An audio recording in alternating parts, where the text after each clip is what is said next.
Hello friends, मेरा नाम है सजल और आप लोग देख रहे हैं आपका अपना यूट्यूब चैनल सजल स्ट्रीट जॉन। मैं आप लोगों को इस वीडियो में बताऊंगा। पिछला वीडियो जो था वो सर्वनाम का था। सर्वनाम का कितना भेद होता है, 6 भेद और उनका परिभाषा का था। शॉर्ट टाइप का वीडियो था। इसमें मैंने पिछले वीडियो में बताया था कि अगला वीडियो भी होगा सर्वनाम पे ही होगा, वो थोड़ा डिटेल्स के साथ होगा, क्योंकि पिछला वीडियो में सिर्फ भेद के बारे में बताया गया था, सिर्फ प्रकार था। और इसमें वीडियो में जो है प्रकार का भी जो भी डिफिनेशन होता है और उसका एग्जाम्पल के साथ इस वीडियो में बताऊंगा मैं। तो चलिए दोस्तों, इस वीडियो की शुरुआत करते हैं।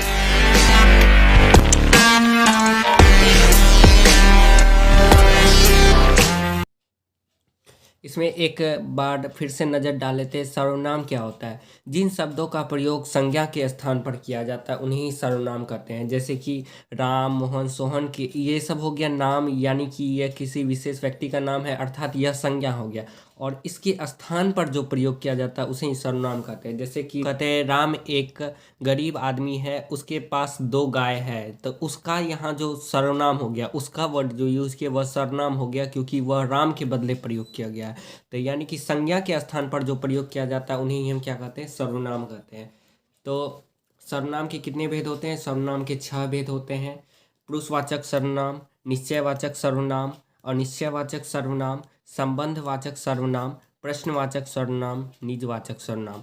ठीक है, तो अब हम लोग देखते हैं हिंदी व्याकरण में जो होता है कुल 11 सर्वनाम होते हैं। हिंदी व्याकरण में कुल कितने सर्वनाम होते हैं? अगर ऐसे कुछ पूछे तो हिंदी व्याकरण में कुल 11 सर्वनाम होते हैं। मैं, तू, आप, यह, वह, जो, सो, कोई, कुछ, कौन और क्या। यह हो गया हिंदी व्याकरण में कुल 11 सर्वनाम। अब हम लोग दोस्तों देखते हैं कि सर्वनाम हो गया, उसके 6 प्रकार होते हैं। उस 6 प्रकार में क्या क्या होता है डिफिनेशन के साथ देखते हैं। तो चलिए आगे बढ़ते हैं। देखते हैं पुरुषवाचक सर्वनाम क्या है। पहला है पुरुषवाचक सर्वनाम।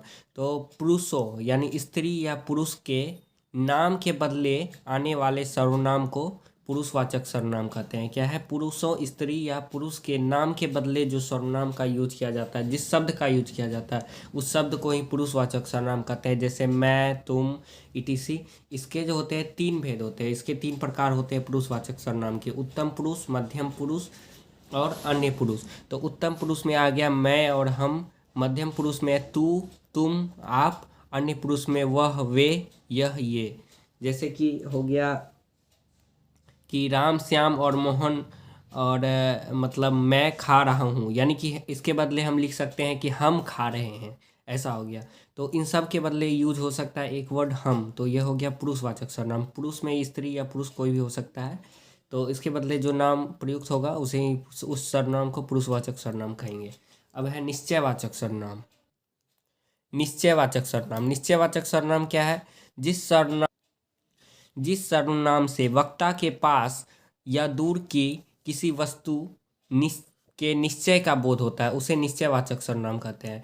यानी कि हम कह सकते हैं मेरे थोड़े दूर में रखा हुआ है, एक बाइक रखा हुआ है, मोटरसाइकिल रखा हुआ है, तो दूर से इशारा करके कहते हैं कि यह मोटरसाइकिल मेरी है।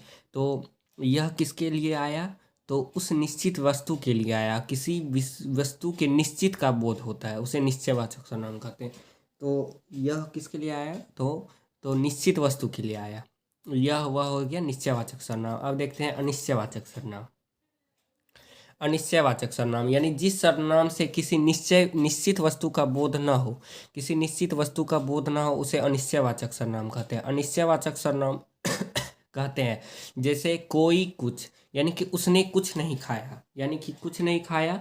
और कोई आ गया, कौन आया नहीं आया पता नहीं है, बस आया है, कोई आ गया। तो इससे अनिश्चितता का बोध होता है, तो इसे कहते हैं अनिश्चयवाचक सर्वनाम।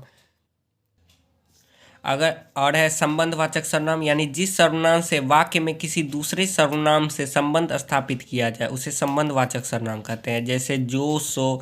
एग्जाम्पल में ले सकते हैं वह कौन है जो रो रहा है। तो यहाँ जो आया है वह संबंध इस दोनों वाक्य में जोड़ रहा है, तो यह जो है संबंधवाचक सर्वनाम है। क्योंकि डिफिनेशन में जिस सर्वनाम से वाक्य में किसी दूसरे सर्वनाम से संबंध स्थापित किया जाए, यह जो है 2 वाक्यों को जोड़ रहा है, संबंध स्थापित कर रहा है, तो इसे संबंधवाचक सर्वनाम कहेंगे। वह और दूसरा एग्जाम्पल, वह कौन है जो खड़ा है। तो यह जो है संबंधवाचक सर्वनाम हो गया। अब है प्रश्नवाचक सर्वनाम। पांचवा है प्रश्नवाचक सर्वनाम। प्रश्न करने के लिए जिन सर्वनाम का प्रयोग किया जाता है उन्हें प्रश्नवाचक सर्वनाम कहते हैं। जैसे कौन, क्या, इस सब टाइप का जो हो गया एग्जाम्पल। जैसे कौन आ रहा है, प्रश्न करने के लिए जिस सर्वनाम का यूज हुआ, यह कौन जो है प्रश्नवाचक सर्वनाम हो गया। तुम क्या खा रहे हो, तो यहाँ जो हो गया प्रश्नवाचक सर्वनाम क्या है, क्या जो है यहाँ प्रश्नवाचक सर्वनाम है, क्योंकि प्रश्न करने के लिए जिन सर्वनाम का प्रयोग किया जाता है उन्हें प्रश्नवाचक सर्वनाम कहते हैं। अब है निजवाचक सर्वनाम। लास्ट है निजवाचक सर्वनाम। निजवाचक सर्वनाम, निजवाचक सर्वनाम का रूप आप है।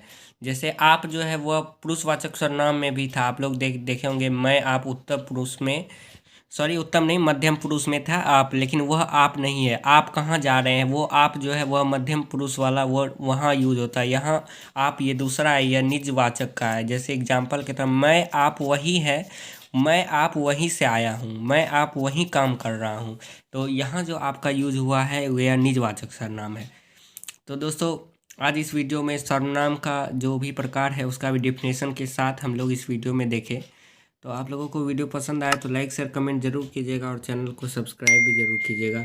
ऐसी छोटी मोटी वीडियो आती रहती है इस चैनल पर, आप लोग उसे भी ज़रूर देखिएगा। Thank you.